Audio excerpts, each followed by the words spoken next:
Bob for suggesting that I do a poetry recital at this talent show thing. The poem I'm going to do came to my mind right away. Because it was a favorite of my grandfather's all his life. It was published in 1907. And it's so old, there's a couple of important words to know in here that aren't even used in our language anymore. I had to look them up.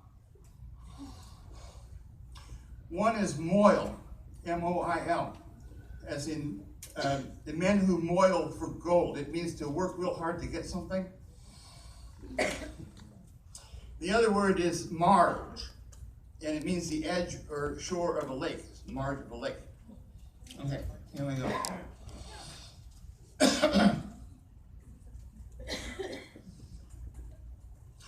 The Cremation of Sam Mcgee by Robert Service. There are strange things done in the midnight sun by the men who moil for gold. The Arctic trails have their secret tales that would make your blood run cold. The northern lights have seen queer sights, but the queerest they ever did see was that night on the marge of Lake Labarge. I cremated Sam Mcgee.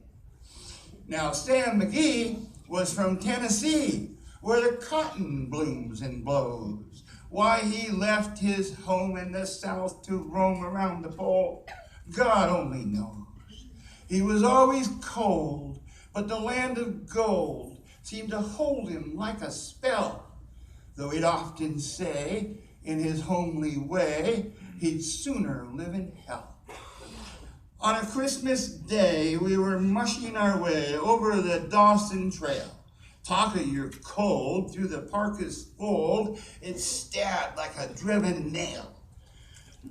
If our eyes we'd close and our lashes froze till sometimes we just couldn't see, it wasn't much fun, but the only one to whimper was Sam Mcgee. And that very night, as we lay wrapped tight in our robes beneath the snow, and the dogs were fed, and the stars overhead were dancing heel to toe, he turned to me and, "Cap," says he, "I'll cash in this trip, I guess. And if I do, I'm asking you won't refuse my last request." Well, he seemed so low, I couldn't say no. And then he says with a sort of moan, "It's the cursed cold, it's got right hold till I'm chilled clean through to the bone. Yet it tain't being dead, it's my awful dread of the icy grave that pains. So I want you to swear, come foul or fair, you'll cremate my last remains." A pal's last need is a thing to heed, so I swore I would not fail. And we started on at the streak of dawn, but God, he looked ghastly pale. He crouched in the sleigh, and he raved all day of his home in Tennessee. And before nightfall, a corpse was all that was left of Sam Mcgee.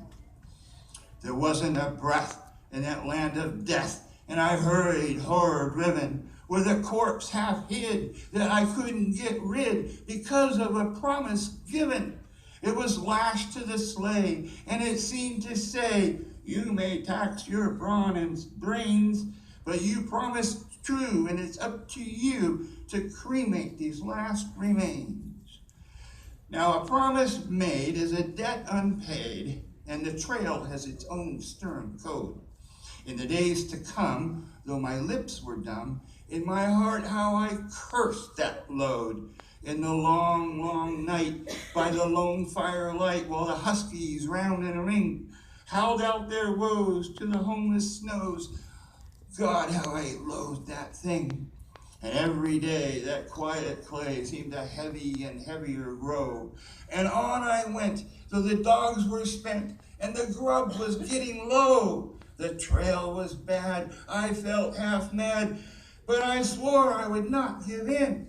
And I'd often sing to that hateful thing, and it hearkened with a grin. Till I came to the marge of Lake Labarge, and a derelict there lay. It was jammed in the ice, and I saw in a trice it was called the Alice May. And I looked at it, and I thought a bit, and then I looked at my frozen chum.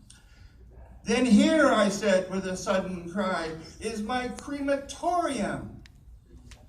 Some planks I tore from the cabin floor, and I lit the boiler fire. Some coal I found that was laying around, and I heaped the fuel higher. The flames just soared, the furnace roared, such a blaze you seldom see.